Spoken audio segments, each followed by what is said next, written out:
You're listening to WEOP AM 730, the voice of inquiry.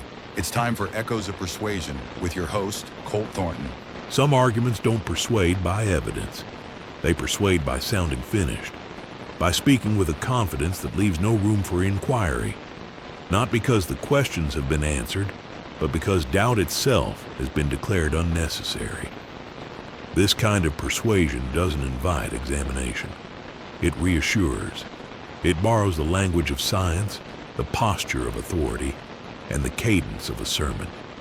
And once certainty is delivered with conviction, it no longer needs to be demonstrated. Good evening. I'm Colt Thornton. You're listening to Echoes of Persuasion.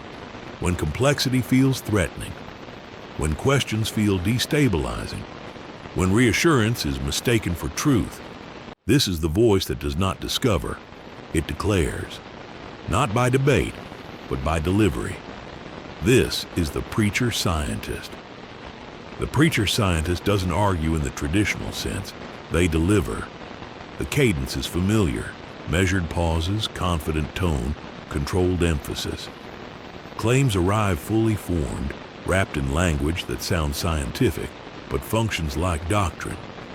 You're not being shown how something works. You're being told that it does. Scientific language appears constantly. Angles, vectors, instruments, measurements. But these terms aren't used to explain. They're used to signal authority. Once something sounds technical enough, questioning it no longer feels like curiosity. It feels like defiance. And defiance in this structure is not encouraged. A central move of the preacher-scientist is what looks like common sense. Just trust your senses. Look with your own eyes. On the surface, this feels empowering, but it quietly ignores something critical. Human perception is limited by scale, context, and instrumentation. The senses alone cannot detect orbital motion, curvature across vast distances, or gravitational effect. Science exists precisely because unaided perception is not enough. Naive empiricism flatters intuition and quietly dismisses everything learned beyond it. The preacher-scientist offers something deeper than explanation. They offer relief.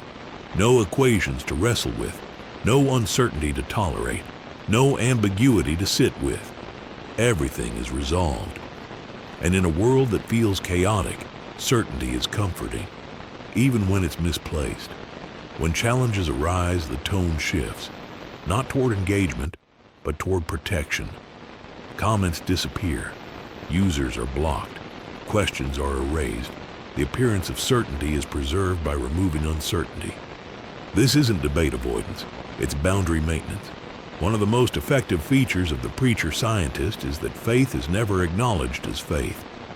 Belief is framed as observation. Doctrine is framed as measurement. But what's being defended is not a hypothesis. It's a worldview. And worldviews, once sanctified, do not welcome revision.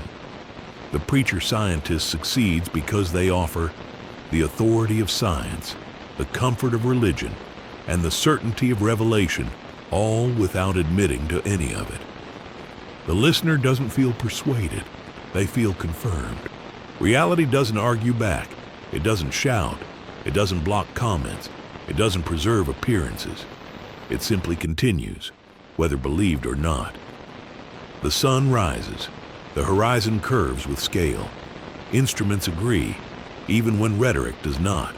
Reality doesn't need a sermon. The preacher-scientist isn't dangerous because of charisma alone.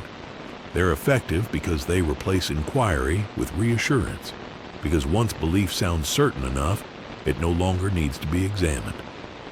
Recognizing this mask isn't about winning arguments. It's about knowing when confidence has replaced curiosity.